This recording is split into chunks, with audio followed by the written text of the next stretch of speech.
Notes department. Check check. Sir आज तुम्ही केंद्रीय मंत्र्यांसोबत बैठक घेतलेली आहे, काय विषय होते, कशासाठी ही बैठक झाली? सविस्तर अर्ध्या तासापेक्षा जास्त चर्चा झाली.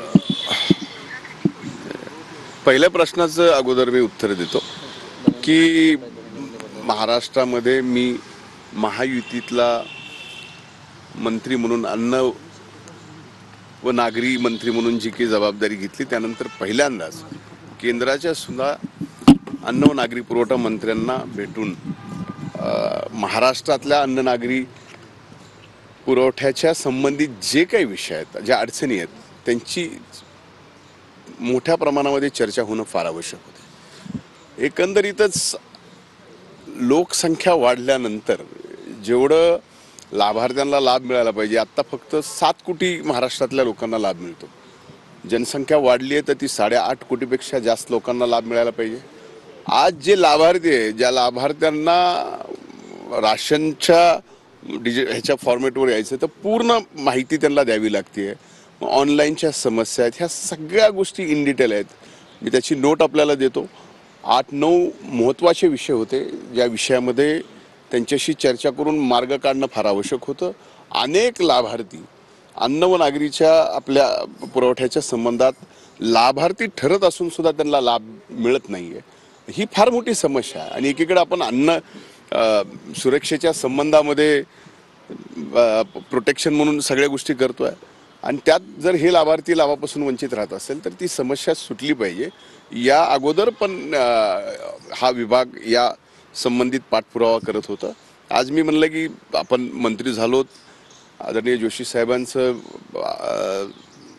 जाऊन समस्याही मांडाव्यात आणि त्यांचे अभिनंदन करावं. त्यांच्याकडे पण अन्न नागरी पुरवठा आणि माझ्याकडे पण आलं तर महाराष्ट्राच्या या सर्व समस्या सुटल्या पाहिजेत त्या भावनेतून आणि इथंभूत म्हणजे सर्व गोष्टी ज्या आहेत त्याच्याशी चर्चा झाली.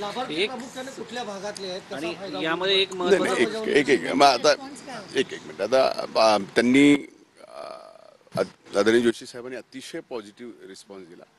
लाभार्थी हे संबंध महाराष्ट्राचे लाभार्थी आहेत, पण प्रामुख्यानं जिथं ऑनलाईनची समस्या आहे, जिथं राशन कार्डची समस्या आहे, जिथं राशन कार्डच्या संबंधात मला नाव लावायचं आहे, ह्या ज्या समस्या आहेत त्या सर्वदूर महाराष्ट्रातल्या आणि त्यातल्या त्यात मागासलेल्या महाराष्ट्रात सुद्धा आहेत आणि शहरी भागात सुद्धा आहेत.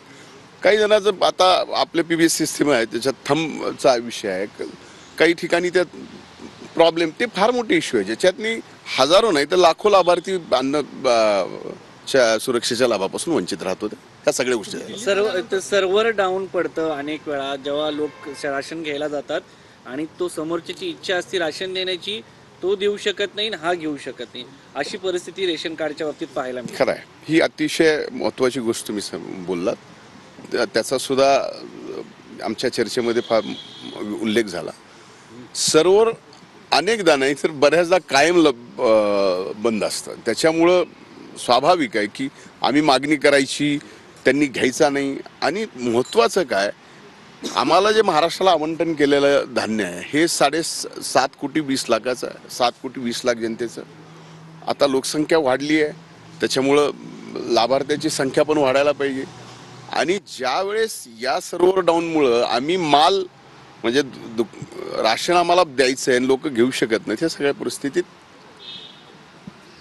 आम्हाला अडचणी आहेत. तर राशन घेणारे घेत नाहीत, त्याला अडचण सर्व्हर डाऊनची आहे, देणारा द्यायला तयार आहे आणि म्हणून त्याच्यामुळे आमची संख्या कमी गेली की मागच्या वेळेस तुम्ही मालच नाही उचलला.